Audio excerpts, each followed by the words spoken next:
Hello, hello everybody. Happy Saturday. All right, let's refresh here so I can see. Make sure I'm live.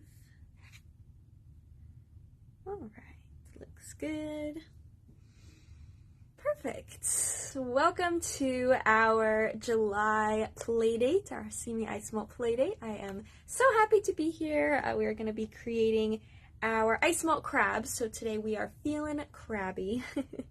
Not really, but we are going to make some really cute Isomalt crabs. So I'm going to show you two different ways to do it. So we'll do kind of more the traditional blue crab.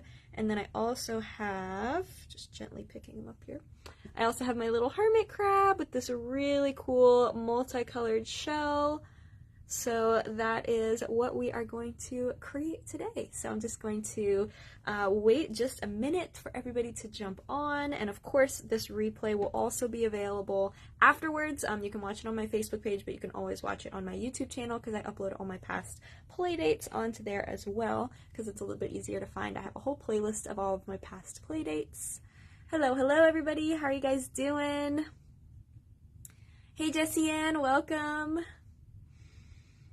Awesome. All right. I know I can't wait to make these. These were so much fun. I feel like with every step that I was making these and putting them together, they just got cuter and cuter and I got more excited. And I couldn't decide if I wanted to do just the traditional blue crab or the hermit crab. So I decided why not do both? So we'll have lots of different ways that you can change it up. And of course, it doesn't have to be necessarily blue. You can do it red or, orange or any colors that you want to. Hey Dana, welcome on! I am super excited too.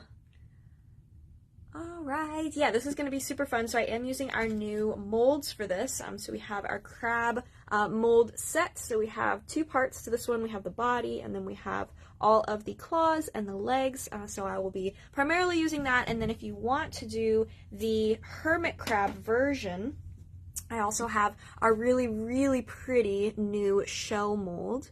And so this, you can just see those stripes in there. It's just super shiny and super pretty, especially with Isomalt. And so I'm going to show you how to use that to create the hermit crab shell if you wanted to do that version of it. And I feel like they both would have really cute uses. You know, the hermit crab's a little bit more cutesy, a little bit more fun. You could use it for like a birthday party, a kid's party, you know, an under the sea sort of look. Maybe have them hiding in some coral or sitting on a sandy beach or something like that. And of course you can change up the colors too in the shell. So it's going to be a really fun one. Hey Karen, how are you doing today? All right, awesome. Fantastic. Well, we'll go ahead and get started. If you guys have any questions, feel free to write them in the chat. I have my iPad set up below here so that I can see it once I turn my camera down, and Mom's here too, monitoring the comments for me as well. Hi everybody. Hey Ira, welcome on. Do you want this picture Hi Irina. first?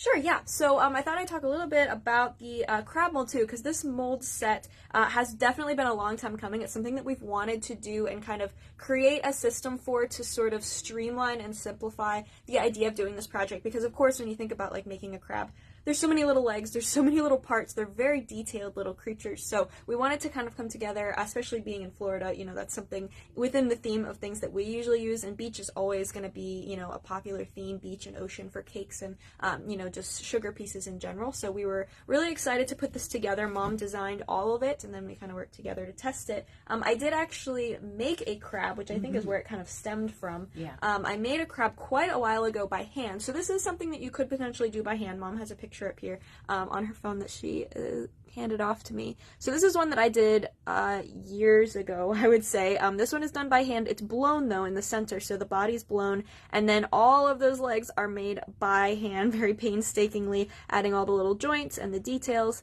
And that one's a red crab, obviously not a blue crab, but I still do think it came out really nice, and I'm very happy with that. But it took a lot longer. Like when we did this, it was a full class, I believe, yeah, right? It was for the chefs of New Orleans. Yeah, I taught at a glass factory, a blown glass factory there, and we had all the chefs from some of the big restaurants come in New Orleans, and we did a class for them, which was really fun. So yeah, we did that one. They also made like a glass version of the crab too, which was super fun. So it is, you know, again, just a theme that is very long lasting, and is just, I think that they're just so cute. Like crabs just have so much personality to them, and so once I had made that, ever since then, pretty much, we kind of had it in our heads, like, we need to make something to streamline this a little bit, because it would be so much easier to just be able to pour a mold and to have all the pieces ready to put together. And because they are separate like this, we can also just assemble them in different ways for the hermit crab, the blue crab, and so on. All right. Oh, good. I'm glad you guys like it. Hey, Sharita. Hey, Evelyn. All right. Iris says, hi, Mom. How are you? Okay, so we are going to go ahead and get started. Again, if you have any questions, please feel free to write them in the chat. And if you come on, have to go off and come on or anything like that, it'll be here, and I will have the replay up afterwards as well. So I'm going to tilt my camera down. Just give me 1 second to do that, and then we will go ahead and get started. All right. Close your eyes if you get seasick. All right, let me tilt this down. That might be too far down. Let me see. That might be okay. Maybe a little bit crooked. Alright, I think that'll be fine. I'll just slide over a little bit. Okay, how does that look for everybody? Can you guys see my mat okay? Hey Lori, hey Tahisha. Alright. Does that look okay on yours? Looks great. I had to shut my Wi-Fi off. Did you? Okay. I think I have my Wi-Fi on, but it's looking okay so far, so hopefully it'll stay. Should I shut the computers? Yeah, if you want to close them, maybe. I forgot to close mine. Thank you. All right. Perfect. Okay, so of course we are starting out with our Simi Isomalt. So Simi Isomalt is pre-cooked and ready to use. Isomalt's just a sugar-free hard candy, so it's basically like a big lollipop, but it is all sugar-free and it is ready to use when it's already in the hard candy form like this. So all we have to do is melt it down. There's no temperatures, no recipes, nothing when it's already in this form. So all we do is pop it in the microwave for 30 seconds and then 30 seconds and then 15-second intervals until it's a liquid. So you just do little bits at a time until it melts down and it starts to boil. Now for this project, I do, with all my playdates and my online classes, I do an accessory kit. So if you got the kit that goes with this project, you got the molds and you also got the isomalt. And I did the blue isomalt for the bodies and then the clear isomalt for the shell, because we're going to add the pattern in with some edible paper in a minute. But the colors are up to you. If you're using your own isomalt that you have already, you can use pre-colored, you can use, add a color yourself using edible airbrush colors mixed in, or powdered colors like luster dust and petal dust. Just remember to never mix in gel colors into the isomalt, because gel colors will break down and not allow the isomalt to properly set up, so it'll just break down the texture of the isomalt. So liquid airbrush colors or powdered colors are best, and that is what I'm using. But again, for the kit and for the ones that I originally did and I'll be using today, I'm using the pre-colored, so I'm using clear, and then I'm using a blue. This is our regular blue, so it's a little bit darker, and then we're going to do some painting on top of it to get the metallic, so you can see kind of the contrast of the blue, and then the metallic paint on top is going to give it a really nice shine. All right. So we're going to set that down there. Perfect. Now what we're going to do first is I actually want to start pouring the shell for the hermit crab, because I want to put some edible paper inside there to get the pattern and the colors that are inside of the shell. So what I'm going to do here, I'm just figuring out where my camera is showing. So what I'm going to do is I'm going to pour this with clear isomalt and show you how I submerge and kind of encase the pattern inside. Hi, Kelly. Hey, Heather. Hi, Bunny. Thanks for coming on, guys. Guess everybody's feeling crabby today. Totally crabby. All right. So this is our shell mold that we're going to use for the hermit crab. And so I have the two halves here, and I'm just going to put those two halves together. And I'm going to actually, if I was going to fill the solid, I would do that. But I am going to fill half of it first, because we want to encase the paper. So if you look at the shell, you see these beautiful colors, and because the shell is domed, it is just magnifying those colors really beautifully. But if you look at it from the side, let's see if the light will catch here, you can actually see that the pattern is going through the two halves. So you don't see it as much from that angle, but luckily from the front, you see it really, really nice and bright with the different colors. And that is what I'm going to show you how to do. So we're going to kind of encase our edible paper inside. So first off, I melted down some clear. Alright, so I have my clear Simi Isomalt. I melted it and then just let it sit at room temperature for a couple of seconds while I was talking. So I had melted it right before we started. And you just want to make sure that when you bring it to a boil, it's a nice rolling boil. That'll get any air bubbles out. So I make sure there's nice big bubbles. They're all popping. But I let it set at room temperature for a couple minutes before I pour it, because you don't want to pour those boiling bubbles into the piece. So I wait for it to calm down and then it's ready to go. Now we want to get our paper ready. Let's see, I'm all over the place here. So this is the edible paper. So again, if you got the accessory kit, you got a print of this. This is one of my vivid paint kind of patterns. So I have a bunch of different ones of these, but this one had these beautiful striations of color, and it had these really pretty sort of grooves in it that I thought matched the grooves of the mold really pretty. Now this is printed on a cello sheet. So cello sheets are a type of edible paper, but they are completely clear, and so it's going to be really, really glassy and just really beautiful. And because it already has ridges and texture in the shell, I didn't need anything to be too striking or too harsh. I just really wanted the colors to be in there. If you want something that's a little bit more striking or more contrasting, you want to use a Isomalt transfer sheet or an icing sheet, because those have a white background, so they will stand out a little bit more. But because I wanted to maintain the see-through glassy finish, I wanted to use the cello sheet. So if you're wondering who Michael is, it's actually Kim joining on her husband's computer. Oh, hi, Kim. And Ira has a good question. Yeah. Is it possible to use dilution solution on Isomalt if we only have gel coloring? Unfortunately, no. You can use it to paint on top of Isomalt. The dilution and gel coloring alone can be on top, but dilution solution actually also has glycerin inside of it, which can't be mixed into Isomalt. So unfortunately, it's not just the texture, it is the ingredient inside of it. You want to make sure it doesn't have anything that could be stretchy or cause the Isomalt not to dry hard. Otherwise, all the little legs and everything would just collapse. Okay, now to get the exact shape of the shell without driving myself too crazy, I'm going to show you guys my trick. So I have my sheet here, my cello sheet, and now I leave it on the plastic backing for this so that I can mark the plastic side and not the paper side, but you could do this either way, and I'll show you why in a second. I do look at the grooves of the mold, and I want to try and align the grain of the grooves in the paper with the grooves of these. So they're not just going vertically, they're kind of going off to the side a little bit. So instead of just laying the paper straight, I'm going to tilt it slightly so that it matches the grain of the grooves in the mold. And now picking which design or which kind of colors that you want in the piece can be the hardest part, at least for me.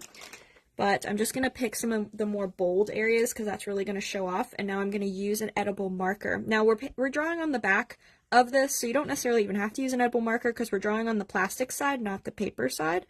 And if you're ever not sure which side is plastic and which side is the cello sheet, you can put a little bit of water on your finger or on a paintbrush and just tap it on the corner of the sheet, and the side that gets sticky is the edible side. The side that does not is the plastic. So I'm just doing like a little dotted line, and we can adjust this after I get it cut out. Okay, but you see how that just gives me sort of an outline of where to cut it. And now I'm going to use my scissors and just go around that shape. And again, you can take it off the backing first if you prefer. And then since it's an edible marker, it's okay. You just may want to mark a little bit bigger than the shape and then cut a little smaller so that you don't see the black lines. But the edible marker is so faint, it's not necessarily going to be a huge deal. Then I just go back and I make sure that that's sitting properly. I might want to just trim a little bit off the bottom. And it doesn't need to be perfect to the shape, it just needs to sit and fit inside. Because it's domed, so it'll magnify the colors outwards a lot, which is nice. Alright, and now I want to take it off of the backing, so I'm going to flip it over to the other side. I'm going to grab my X-Acto, and just in a teeny tiny spot off to the side, I'm going to score the surface, not cut all the way through it, and it'll just add a little spot like a sticker sheet that I can bend, and it just peels right off. And it should just still fit right inside. Oh, it's backwards. There we go. Okay. My Isomalt got a little bit too thick, I think, while I was doing that, so I am going to pop it back in for about 20 seconds or so, just to get it a little bit more liquid. Okay, and now our trick for this is going to be not letting the ice malt spill out of the hole, right? Because we can't put the mold together and then put the sheet in. The sheet, you know, we'll have to kind of stuff the sheet in and it wouldn't really work. So I'm going to be pouring half of it at a time, but I don't want the ice malt to run out. So my trick is I take the other half of the mold. Now it's important not to use the side that has the hole. You want to use the side that is solid. So when the piece goes together, it would be this side that doesn't have the hole. We're going to lay this down. We're going to take the solid side of the other half of the mold and just put it right up to it. And you see how that blocks the hole on this side, and it's the same height, it's the same size and width, and it will just block a little bit of that ice malt from falling out. And I'm going to kind of move this off to the side so that when I pour this, I still have room to work.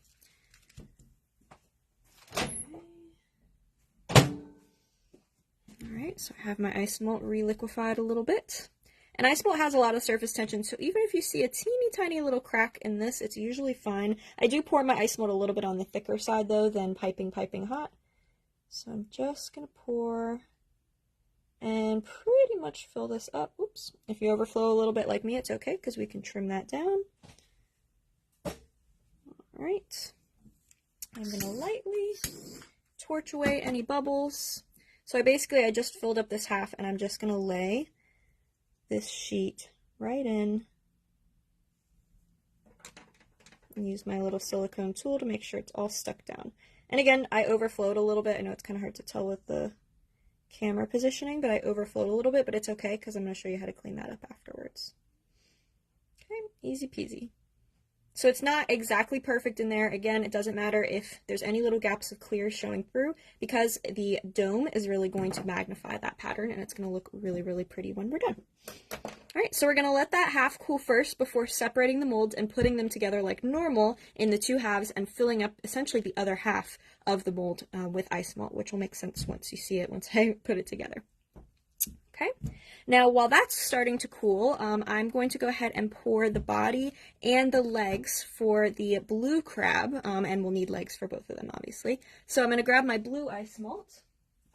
Okay, I pre-warmed that a little bit as well, but it's definitely too thick to pour, so I'm going to pop this one back into the microwave.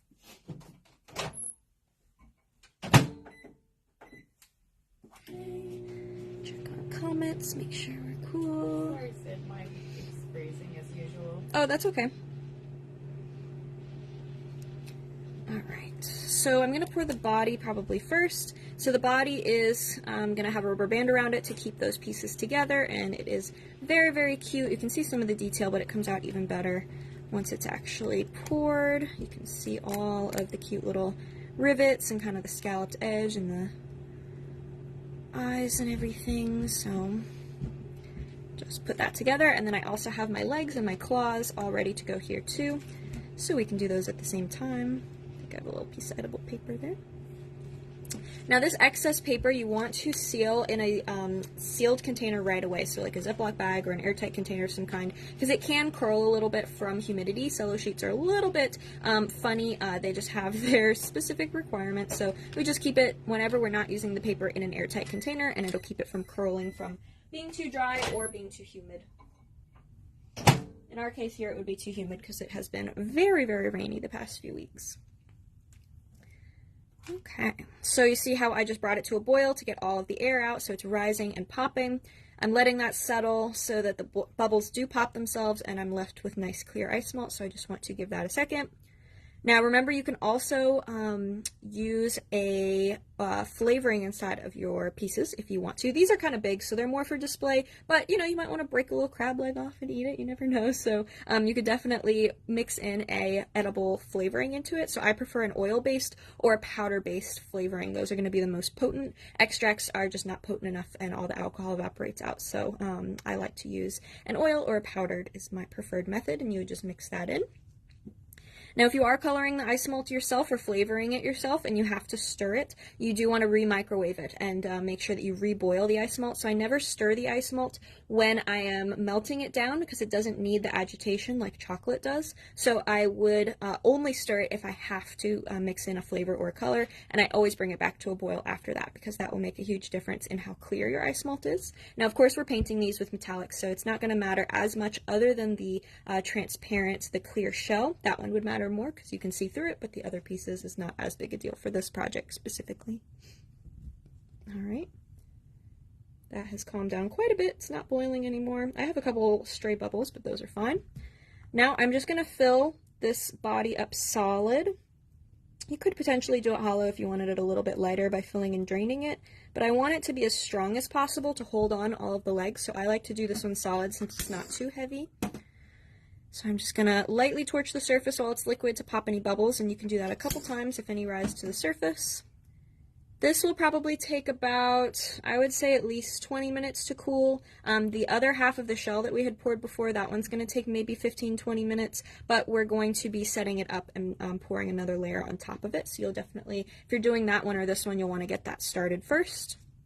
And now I'm going to pour the little legs of the crabs. So it does take a little bit of practice with pouring finer details like this. So my biggest tips are going to be to have the Isomalt nice and hot and reheat often. So don't fight with a thick or syrupy Isomalt. If it starts to kind of string, it's going to be too hard to fill in these tiny details. And you also want to use a toothpick or a silicone tool to make sure that it spreads into those details easier, because it's very easy to accidentally overflow them. So I just kind of fill the widest points of the leg, and then I'll use my silicone tool or your toothpick or skewer to kind of drag the Isomalt really, really quickly in. And if I get rough edges, I'm not worrying at all about that because that's really easy to clean up. And it's almost impossible not to get some rough edges with these little teeny tiny legs. So I am not worried about that. And I'll show you how to clean those up. These are so small that they cool very quickly, so you don't need to do these too far in advance with, in comparison to the shell. You can let the shell cool for a little while. But I do have a couple pieces pre-poured so that you guys won't have to wait for those thicker pieces to set up. To move on. Alright, so I'm doing all the thin ones first, and that's also another tip that I have is I start with the smallest areas after my Isomalt's been heated, because the Isomalt's going to be the hottest at first, right? And then it slowly cools down and gets thicker. So if I can do all the detail parts while the Isomalt is hottest, it will just work out. And then if the Isomalt's a little thicker, when I go to do these larger areas, it won't be as big a deal. Or again, I can pop it back in the microwave and remelt it for 15 to 30 seconds. Okay. Perfect. And this mold is really, really pretty, and you can use it for really a lot of other different kinds of mediums as well. It doesn't just have to be Isomalt. It works great with chocolate. It works great with fondant. You know, modeling chocolate would be really pretty in this. You can use even like resin inside of it because it has so much detail that the resin will pick up on. So there's a lot of different ways that you can create this. If Isomalt isn't going to work for your project, you can absolutely do it. My tip would be if you're working with like a softer paste and not something that's going to harden like Isomalt does or resin, you want to put it in the freezer. So I push the paste of the fondant or gum paste or modeling chocolate into the mold, and then I freeze it until it's firm to the touch, and that way when you unmold the pieces, they're not going to distort. I also work with usually a little bit firmer textured fondant or, you know, whatever you're using, but really, as long as you freeze it, it should hold its shape really, really nicely so that it doesn't stretch or warp, and then you just let it come back to room temperature before you assemble it or put it onto the cake. And in most cases, if you're using fondant or gum paste or something, I would use Isomalt as glue because it's really, really strong to glue the joints together. You can use clear so that you don't see it, or whatever color the pieces that you're making. Or if, of course, you're using chocolate, you can use chocolate as a glue. Isomalt, we will just torch to stick on. So you can see I got all those done pretty much in one melt of the bowl, but I've done these quite a few times with playing around with them and testing them, so you can definitely reheat as many times as you need to. Don't fight with the too thick Isomalt. You definitely want to have that nice and kind of fluid when you go to pour it. Okay, those will probably only take 5 or 10 minutes to cool, so I'm just going to put those off to the side, and we will unmold those in a couple minutes. Okay, everybody doing okay? Send through a thumbs up, or if you have any questions, let me know. All right, just making sure there's no comments there. All right, so our shell is not quite ready to pour the other half, so I'm using my silicone tool and just tapping it, and if it still feels fluid enough that I feel like it's going to slump when I stand it up, I'm not going to attempt it. But once it feels warm is okay, maybe even a tiny dent is okay, but once it feels like the paper is not going to be able to slump or move around, that's when I will fill in the other half. Because remember, we're adding more heat when we fill the other half as well, so it's going to cause it to possibly move around or distort the image if we do that too soon. Now, of course, by demo magic here, I have a little kind of cheat for you guys because I already made one. So I took this out of the mold just before we started, and I have my paper inside. Now, you see that I have a little bit of a bubbly texture to it, and that's normal with silicone molds. You do get the bubbly texture, and that's actually going to help us later when we go to do the crab, because I think that it actually adds so much cool texture and character. So you can see all of those little bubbles on the crab itself are just perfect. I don't get rid of those. But for the shell part, I did want to see the colors and the design a little bit more. I wanted it to be slightly more crisp and glass-like, since I wasn't going for as realistic as this blue crab here. So we are going to torch away those bubbles, but I even still think it looks really pretty with the frosted glass, because you just see kind of the shadow of the colors. You can see when you look at it from above, or you look at it from underneath where the paper is in that image. But when you look at it from the front or the back, whichever side you decide to use as the front of the shell, it just looks so, so pretty. So we're going to take away those bubbles. Okay, I'm going to just set it down. Don't do this in your hand. And I'm just going to lightly torch the surface. You don't want to get rid of those ridges. You just want to lightly torch. And you can do this in light layers. If you do accidentally torch a little bit too much, you can grab a little palette knife, a spatula, a silicone tool, and just very quickly while it's warm, re-indent some of those lines. They don't have to be perfect, as long as they're kind of all going in the same grain and direction that they're supposed to be. You can sort of follow the edges. And look how pretty and shiny that is. Now it's still a little bit bubbly because I haven't done the other side, so I'm going to go ahead and do the other side. And I'll do the top a little bit as well. And you might, again, have to do a couple layers of these, and that's okay. You don't want to risk completely melting those pretty ridges. Jessie Ann said it looks like it's been in the sand. It does, right? Yeah, it's really perfect, and you don't have to add any extra texture, so it kind of does the work for you. So I'm just cooling this down to speed up that process a little bit. Oh, I think I just blew away my edible marker with my fan.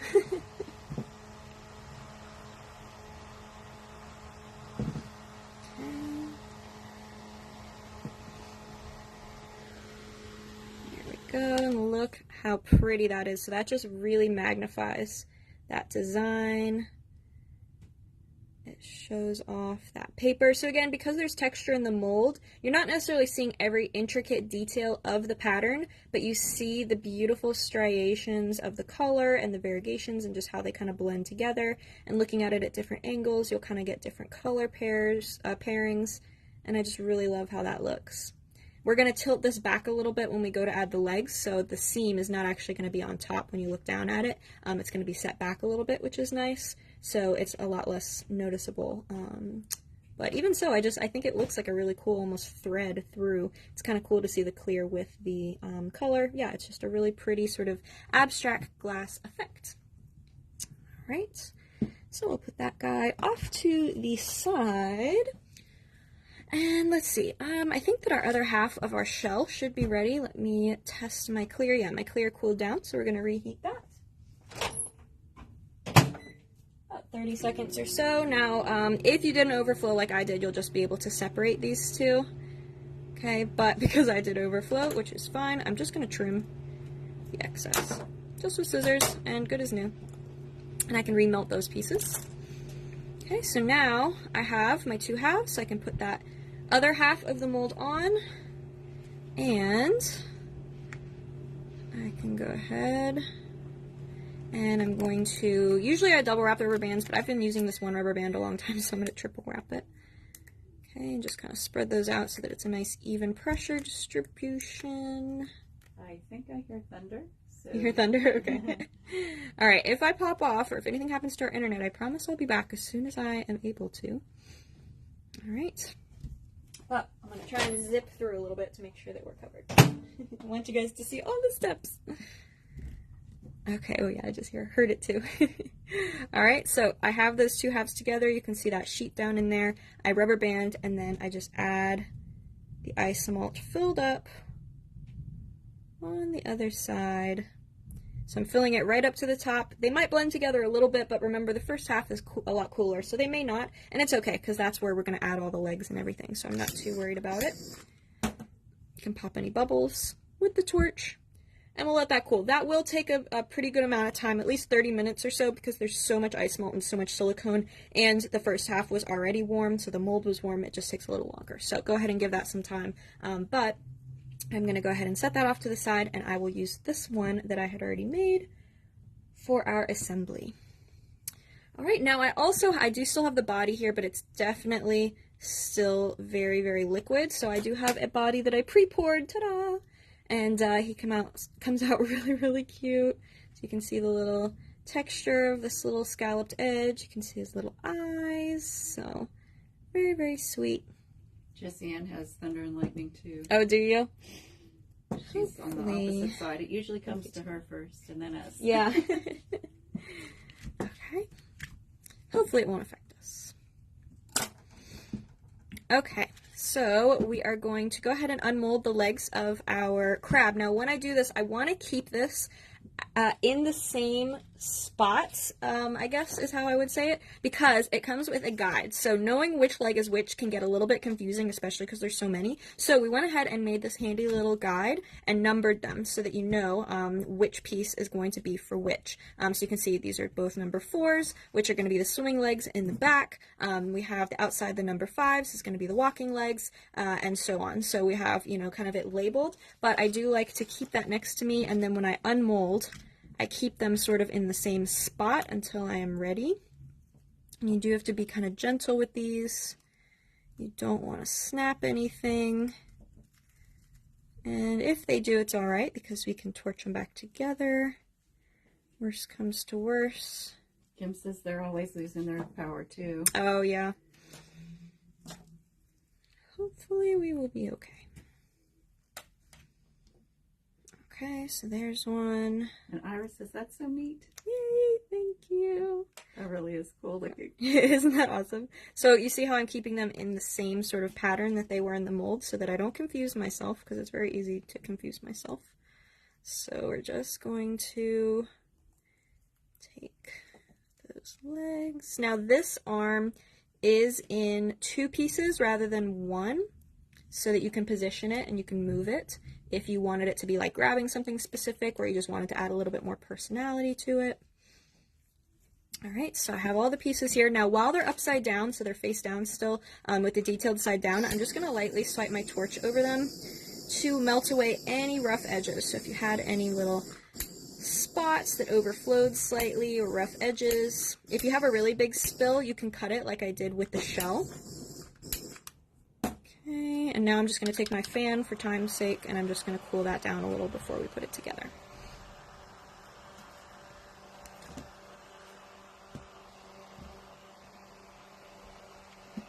Okay.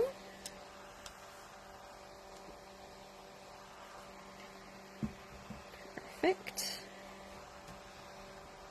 Okay, so I'm going to start separating. So all of the number 5s here on my diagram are going to be mostly these outside pieces, and you can tell if they're the left or the right ones when you flip them over, and the textured side, the side that was in the mold, will be facing you. It'll be facing the front of the crab, so you can tell which side. You can also, most of them are a little bit thicker on the side that attaches to the body, so you can kind of separate them that way. I know these are my 2 swimming legs, and those are going to be my claws. Okay. Alright. So, I'm gonna go like this. Evelyn says, that's a powerful little fan. It is, isn't it? I think Dawn got them off of, like, Amazon UK, maybe. Yeah, I think so too. They're just little USB fans. Alright, so we have our 3, and I kind of pair up the similar sizes across from each other so that it kind of sits nicely, but I like that they're not completely identical. Like, they're not just necessarily, they are mirrored, but they're not going to be like the most perfect, because sometimes you get rough edges, sometimes, you know, maybe an end didn't fill all the way, and I like that because it adds movement to the legs and looks like some are a little bit higher or a little bit lower, and I just think that they're really cute that way. Okay, so I'm going to separate these out, grab, I can hear the rain if you guys hear a dull roar in the background. Alright, and we're just going to start to essentially assemble everything together. So I'm going to use the torch. Warm to warm sticks better than warm to cool. So I'm going to kind of move some of the pieces away in the meantime. Okay, and I'm just going to lightly torch and just sort of slide the pieces together. So these swimming legs on the back are just going to sit down on the ground, add a little bit of balance and support to him. And then when we go to put the legs up, I'm going to start with some of my longer legs to the back, so I'll sort them a little bit here. And I'm going to put them upwards, okay, right? I'm not leaving them flat like this, I'm standing them up so that the 2 points are the only things touching the ground. And I'm just going to torch up and underneath a little bit, torch the leg, and stick it down. Now we do want to raise the body slightly, so if you want to, go ahead and attach the little arms first. That can help to just kind of boost it up slightly, because their bodies aren't dragging on the ground, they're pushed up by the legs, right? So I'm going to heat just a little bit, and then a little bit. Let's see where I can, let's see where I can hold this so I don't get me. And just boost that up a little.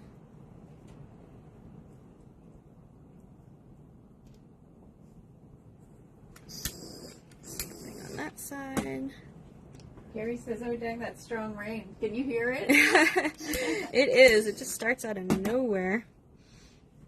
Okay, put the little claw up on its side. Let him cool for a minute.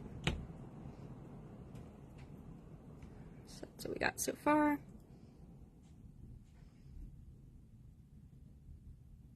Oh, sometimes you pop stuff off as you're adjusting, and that's okay.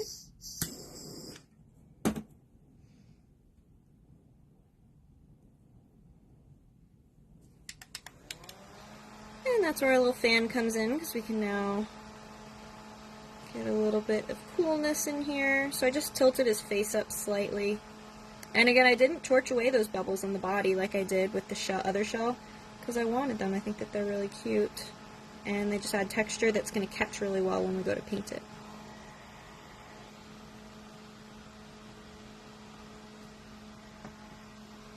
Okay. Let me reattach this little back leg that I broke off here. That's my favorite part about Isomalt, is I can just reattach things if I'm too rough with them at first. And I don't want to reheat too much that the other legs are going to start to get reheated.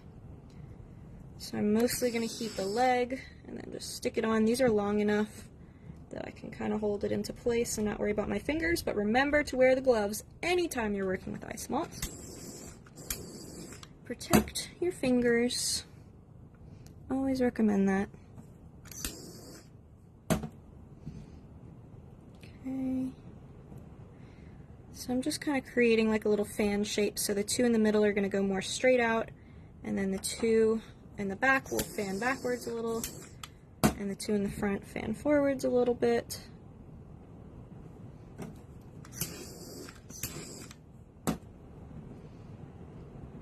But they're all kind of coming out from the same general area. Okay, and then I'm going to cool. So I'll hold that up in a second so you guys can see it. It comes together very, very quickly, especially when you're using the torch and you're making it out of Isomalt. That's definitely a plus of Isomalt.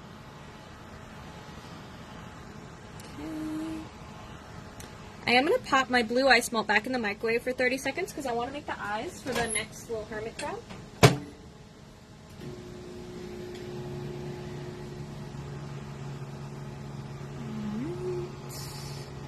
Cooling, cooling, cooling. I flip it over and kind of cool it underneath too. It's kind of a funny view. Right? And if you were having the crab crawl somewhere, so let's say it was like crawling over the side of the cake or something like that, you can definitely adjust the legs and assemble it to the shape that you need. So some of them, you know, might be reaching forward or back or tilted down or up more. You can change that to whatever's going to work best for you. But look how cute he is! I'm just obsessed with this little crab. I think it's so perfect for tropical, for, you know, even if you're doing more like a platter of crabs, you know, blue crab meal rather than, you know, cute little ocean creatures. But, you know, definitely different options for different types of cakes. Just don't tell them, we'll cover their ears. All right, I don't know if crabs have ears, probably not. All right. Next up, we're gonna go in and make some eyes. So the eyes for the little hermit crab, because this one it kind of has like the suggestion, but the hermit crab, since I'm sort of assembling it like freestyle, I wanted to make some little eyes because I thought that he just needed to be a little bit cuter and more whimsical. So I'm taking just some black sprinkles. These are just like pearls, and they're very tiny, but they're going to be perfect. And all I want to do is I want to take some liquid Isomalt. I'm going to drop a drop of it with my tool here, or you can use a toothpick. Then I want to take really carefully, you can use tweezers for this so that you don't touch the drop of Isomalt, but I just want to drop the bead right in the center, and it's going to adhere to the Isomalt and create almost like a little eyelid. So I want to try and get them both, and you can let the Isomalt cool for a second before you drop this in, but I just want to make sure that it is going to stick nicely and just kind of conform to the little droplet. Okay, so just drop a little blue and then drop the sprinkle in, and I'll hold that up closer once that cools. That doesn't take very long at all to cool. This one, first one's probably already cool. Super cute. Let's see if you can see, yeah, the detail of it there. You can kind of see the blue around it. Alright, and now when we go to assemble the hermit crab, it's going to be a little bit different. So we're still going to do the kind of 3 legs on this side. We're going to do the 2 kind of swimming legs underneath, but remember they're all kind of tucked into the shell. So I'm just going to kind of keep that in mind. So I'm setting the shell back just slightly, and it's going to take a little bit of playing around with. I did make another set of legs back here. Set of claws, and then I have the 2 eyes ready to go. Okay, so I'm just kind of going to tuck them more vertically rather than all flat, and I'm going to curl them. So I'm actually going to put the wider side in first with this one so that it gives it a little bit more space. And you want to leave room for everything. So I'm just going to start. This will kind of act as a kickstand as well to hold everything in place. So I create kind of like a V shape with those little guys. I'm going to attach 3 legs, starting with that bigger one in the back. And then the claws are going to kind of cover most of this. Okay, so I'm just layering them.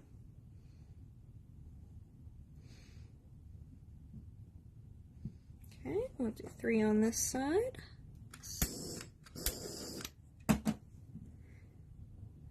One, so I'm angling those back ones back just a little bit more. Angling these middle ones a little bit more straight out. And the top one's slightly more forward. So it kind of creates like a little fan shape. So Sort of looks like some kind of alien right now. And then I think the claws really bring them together. So I'm going to kind of hook them and then pull the whole piece together with the eyes. Okay, so this is what we have so far. We have the two kind of in a V underneath, the two swimming legs, and then the 6 sort of bunched, 3 on each side in a fan shape, all attaching to kind of the same point inside the opening of the shell, or where the shell opening would be. Okay. And I don't want to cover everything up, so I'm gonna attach this slightly tilted vertically, not necessarily flat across the whole thing, because I don't want to just cover everything. Okay, and then you can attach just the claw, or you can attach both pieces together, depending on how you want them to be sitting. I'm gonna kind of attach one then the other so I can position it a little bit. And I do want those to pretty much meet up in the center to create like a fill for the center. I don't want it to look like the center is hollow. I want it to look like that's where his little body is.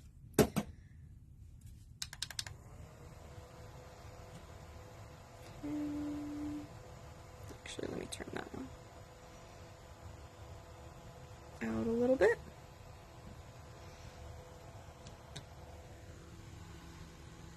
Okay, there's my little claws on top. It'll be easier once I turn my camera back to vertical on me so that you can see him kind of sitting down at eye level. Alright, so I'm just making sure it's very, very well cooled. And then I'm going to add the 2 little eyes. I'm not going to try and torch the eyes because that would be very hard to be able to pick up afterwards. And they're so light that I don't think you really have to. So I'm just going to add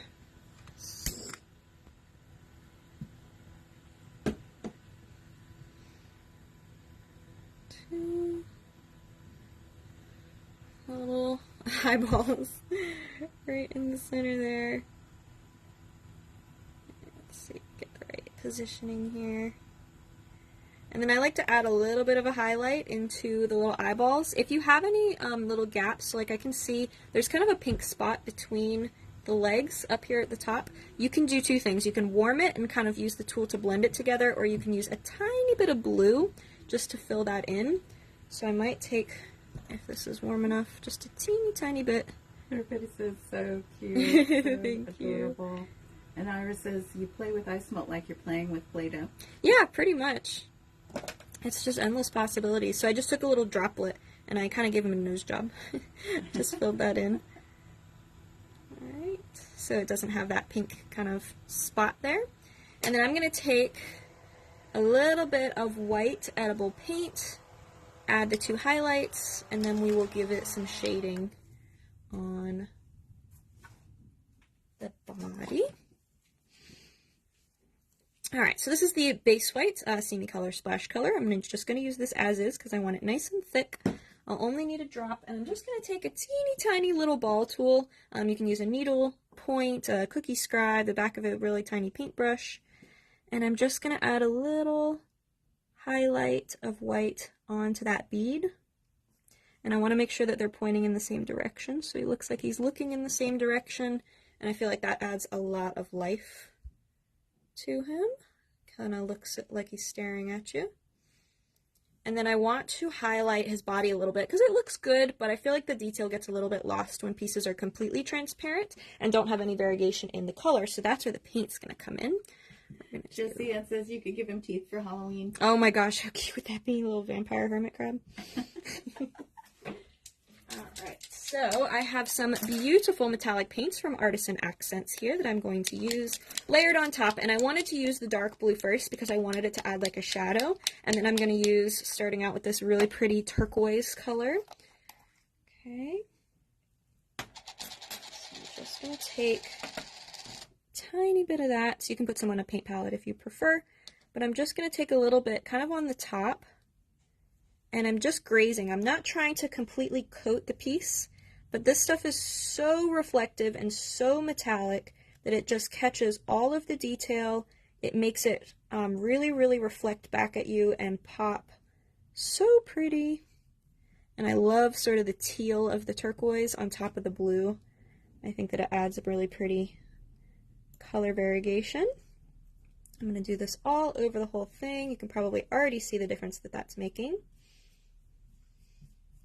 And again, I'm not being too perfect with it. I want it to be a little bit imperfect and a little bit kind of spotty, because I think that it just adds sort of that camouflage color that they have. They have sort of that speckly texture, and you can get really in depth with, you know, nailing the color exactly, but I wanted to go for a little bit of a brighter, more artistic interpretation.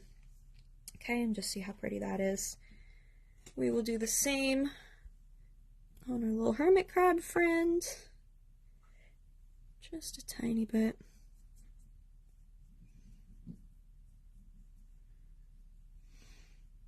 Just to catch those ridges. Alright. Huge difference already. And the little hermit crab, I'm going to leave at that, so I'm not going to do any other colors because I kind of wanted the colors of the shell to be sort of the focal point and his cute little eyes staring up at you. But the blue crab, I am going to add a little bit more to it. He's just this beautiful. Thank you. Nice touch. I love these metallic paints. They just work so well with the Isomalt, so you can see that shine.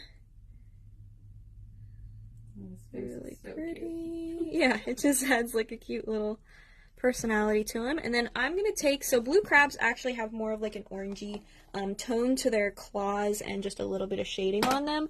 I don't have the bright red because I got my paints before some of the colors came out, so I don't have all the colors, but I do have this really pretty kind of burgundy, I think they call it wine color. I don't know that they have this one still on their website. They may have it in the future, but it's just this really pretty sort of like burgundy purpley red.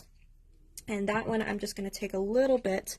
You can use just their regular red that they have, and it would be even more accurate to a blue crab. But I'm going to take a little bit of this on his claws. And then I just wanted to highlight it a little, so I'm going to take like tiny bits onto the legs just to add some interest. Kind of just around the edges. And I think that this red just added a really pretty kind of contrast to the piece, and it just makes the details sort of jump out at you, and it just highlights the color even further. So I ended up liking the pairing of these two compared to the more realistic orangey reddish color. Yeah, Iris says it goes well with the turquoise. It does, and it just creates a little bit more interesting kind of color. Jackie says it looks great. Thank you. Alright. And there is our blue crab. Super duper cute. You can see how big of a difference that paint made to just catching all of the beautiful detail from that mold and the legs and all the tiny little joints. And even though, you know, it will take a little bit of practice to fill in those tiny little leg cavities, it doesn't take too long to kind of pick up, you know, what you need to be filling and how to clean them up and everything like that. And putting it together takes such a short amount of time once you have all the legs. And the best part is you can always throw pieces back in the bowl and redo them. So if you need to, you know, one doesn't come out perfect, you just throw it back in the bowl and do it again. Oh, yeah. So she really likes those colors. Yeah, they're so pretty, and there's so many pretty colors too. Gorgeous, love it. So, adorable. Make sure that's not gonna fall. I'll pick this little guy up. There's my little hermit crab. Love him, just carrying around his little shell. Super cute. Alright, and here is our blue crab. That would be so pretty. And these are, I feel like blue crabs are also very elegant. You know, you can go very, very sort of elegant rather than cartoony with these on some really pretty sort of under the sea maybe wedding cakes or anniversary cakes, or of course do them in, you know, whites or ivories or gold, or even gold would be really pretty for a wedding cake, and have those, you know, as the little toppers for it would be super pretty. All right. Oh, thank you guys so much. I'm so glad that you like them. Let's see. I'm going to take this little guy up. There's my little hermit crab. Love him. Just carrying around his little shell. Super cute. All right. And here is our blue crab. That would be so pretty. And these are, I feel like blue crabs are also very elegant. You know, you can go very, very sort of, you know, elegant rather than cartoony with these on some, you know, whites or ivories or gold, or even gold would be really pretty for a wedding cake, and have those, you know, as the little toppers for it would be super pretty. All right. Oh, thank you guys so much. I'm so glad that you like them. They were so much fun. Again, this was like a project where every single leg that I added and every single like touch of paint, I just kept falling more and more in love with them. So I'm so glad that you guys like them too. Alright. Oh, thank you guys so much for watching. I do want to give you a sneak peek before we go of my next Playdate, because I am also very excited about that one. I know that it's July, and I know that it's summer, but I just have so many ideas for fall and Halloween projects that I just feel like we need to kickstart it early, okay? So, for August, we're going to start thinking and planning, right, for the fall and Halloween season. So, we are going to be making our next Playdate piece, which will be right here live on Facebook. Some mini potion bottles. So this is actually a set of new molds that Mom created that are so cute. They're 2 inches, so they're smaller than our potion bottles that we have, the much bigger ones. So there is this really cute, I think, did they stick on? They might have stuck on. I'm not going to mess with it. I'm going to make this cute little round one. And then we also have this cute little beaker. That one might move up. So this cute little beaker, I'll show you how I do the bubbles, the caps. I will also be making the base in the Playdate as well with our pretty frame mold here. But that is a brand new set of molds, and that is on our website now. So we have the individual molds, and we have an accessory kit. Now, if you get them in the accessory kit, you do get both molds, but they're 20% off, and it comes with enough Isomalt to pour the bottles. Now, you'll get to be able to change what colors you want, and we'll also talk about filling it with, like, shimmery potions and putting things inside of them, and I'll show you some of my past potion bottle ideas that I've done as well. And I also have an add-on to the kit. If you want to make the base, the frame mold and the black Isomalt will also be 20% off if you get it in that bundle. So all of our accessory kits, we do 20% off of them if you're getting it all together, or if you have some of the stuff already and you just want to get the new molds, we do have them individually listed on our website too. I put them in both the holiday category and the bottles, the Isomalt bottles, cans, and glasses category, so they're both on there. But I love Halloween, I love fall, so I have so many ideas that I just couldn't pack it into the fall season. We have to overextend a little bit, but I feel like it's good to kind of start planning in advance too, you know, what you're going to be doing and just have an idea what to go into it, and this would be perfect to start practicing and playing around with some fall ideas. So I know you guys love fall and Halloween too, so I figured that you'd be okay with it, and I'm very excited to show you that. That will be, I believe it's August 3rd, it's the first Saturday of August at 2 p.m. EST. And yeah, so that will be on my next free Playdate. We do have another workshop on Zoom coming up, and we're going to be making a showpiece. I'm just going to show you one part of the showpiece, but I have my really pretty stingrays, Isomalt stingrays. We're going to build these onto a showpiece, but I'm going to show you how I sink the paints into my Isomalt to create this really unique sort of glass effect. So we're going to be making some of these really pretty abstract stingrays and building up a showpiece with them as well. That one, you do have to sign up on my website for that class, but it's going to be a Zoom class, and it also includes the replay of the Zoom class so that you can go back and watch it afterwards, or if you can't make the live, you'll get the replay of it. And that one's on the 28th. Perfect. It's on Sunday the 28th, and that one will be one that I'll be working along with you guys on Zoom. So super fun. Oh, Ira got married on Halloween. That's so cool. Oh, that is awesome. I love that. Fantastic. All right, awesome, guys. Well, thank you so much for joining me today. I hope that you aren't too crabby after that. I think that these little guys definitely boosted my mood because they're just so cute. So thank you so much for watching. I really hope that you enjoyed, and I hope that I will see you in my next online class. Okay, have a great weekend. Bye, guys. Bye, everybody.